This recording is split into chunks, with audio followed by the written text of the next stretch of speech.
Olá, irmãos, e a paz do Senhor. Meus irmãos, qual a razão de tantos conflitos e aparentemente intermináveis no Oriente Médio? E por que não param de acontecer?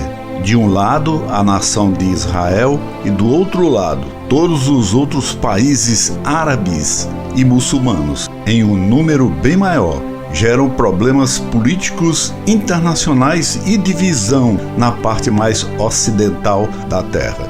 Contendas entre esses países há sempre a acontecer, respinga no mundo inteiro, porque ali tem as maiores reservas de petróleo do mundo. E sabemos que o petróleo ainda é a matéria-prima mais usada como mola propulsora de geração de energia no mundo. Mas esses conflitos se dão mais porque o avanço do antissemitismo atribuído ao populismo e à influência do fundamentalismo islâmico. Pastor, você falou nessa coisa de antissemitismo e populismo do fundamentalismo islâmico. O que é isso? Meus irmãos, para entendermos melhor essa questão toda, temos que voltar no tempo e as páginas da Bíblia com seus perfeitos contextos. Antes teremos que entender que o antissemitismo tem sido considerado o ódio mais antigo da história. É moldado e sustentado por precedentes poderosos e estereótipos herdados. Os seus praticantes recebem de herança de seus antepassados esse ódio que assume diversas formas, que refletem em seus medos, que se transforma em uma manifestação moderna de um preconceito antigo, que remontam à antiguidade e também até a Idade Média. Observe que no capítulo 9 do livro de Gênesis, dos versículos 18 ao 27, tem o episódio que, em síntese, Noé saiu da arca com 3 filhos, Sem, Cã e Jafé. Estes 3 filhos de Noé foram responsáveis de repovoar a toda a terra. Depois do dilúvio, Noé se tornou lavrador de terra e plantou uma vinha.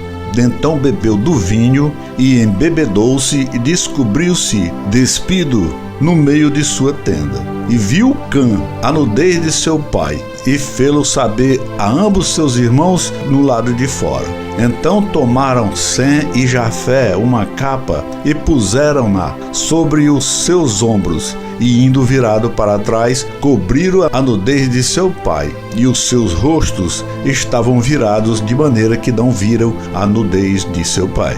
Despertando Noé do seu vinho, e soube que o seu filho menor lhe fizera, e disse: Maldito seja Canaã, servo dos servos seja aos seus irmãos. E disse também: Bendito seja o Senhor Deus de Sem, e seja-lhe Canaã por servo. Essas palavras de Noé se constituiu uma profecia que Sem, seu filho mais velho, que seus seguidores seriam abençoados por Deus. São os semitas de hoje. Enquanto que Cã, que viu a nudez do seu pai, voltou a ser amaldiçoado por Noé, predizendo que Cã seria servo de Sem, o filho da promessa do Senhor Deus. No capítulo 10 do livro de Gênesis, se seguiram as várias gerações dos filhos de Noé. Cã, o filho amaldiçoado, teve uma numerosa geração, que depois de 6 gerações dele, nasceu Nimrod, que foi um grande guerreiro e foi o primeiro ser humano a afrontar Deus. Teve a pretensão de construir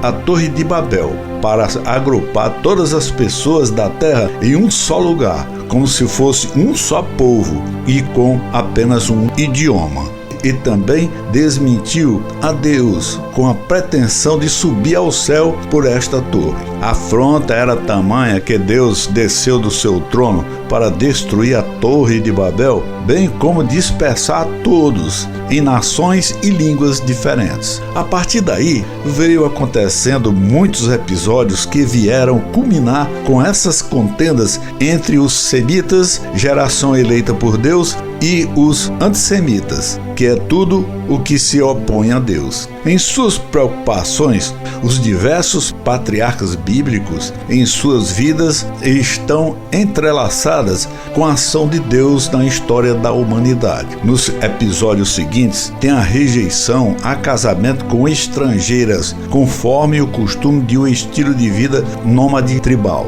O próprio Abraão fugiu das recomendações de Deus, apesar de casado com Sara, a qual recebeu de Deus a promessa que ela seria mãe de uma grande nação. Eles quiseram dar uma ajuda à obra de Deus. Foi oferecida a Abraão a escrava egípcia de nome Agar, que teve um filho de nome Ismael. Esse filho de Abraão, com a escrava, foi retirado de seu clã e saiu errante pelo mundo, e casou e teve filhos na parte mais oriental do Oriente Médio, onde se tornou uma grande nação, que hoje são as nações árabes, inimigas da nação de Israel. Essa escrava tinha descendência de Cã, o filho amaldiçoado por Noé.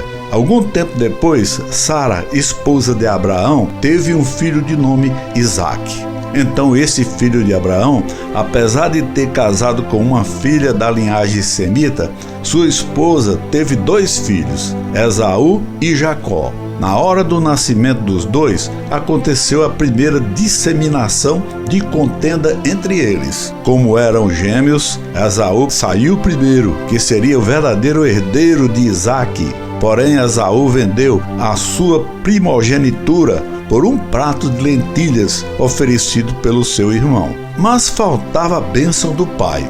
Jacó se disfarçou como seu irmão Esaú. Enganou o pai, como estava muito velho e cego, pensando que estava dando bênção de pai para Esaú. Neste momento, embora de forma enganosa, elegeu a Jacó como seu herdeiro das promessas de Deus. Desde então se acirram muitas contendas entre os semitas e os que defendem o antissemitismo. Observe que a nação de Israel, cujo esse nome foi dado por Deus a Jacó, como está escrito no capítulo 35 do versículo 10, que diz assim: E disse-lhe Deus, o teu nome é Jacó, não se chamará mais o teu nome Jacó, mas Israel será o teu nome. E chamou o seu nome Israel. Se você observar o mapa, onde acontecem todos esses conflitos, sejam políticos e religiosos, a nação de Israel fica bem no meio do Oriente Médio, rodeado por todas as nações árabes, na região conhecida como Fértil Crescente, como tem opositores, pessoas simpatizantes do Islã, que são os muçulmanos. Fértil Crescente e os muçulmanos são assuntos para outros estudos. Amém, irmãos, e fiquem com Deus.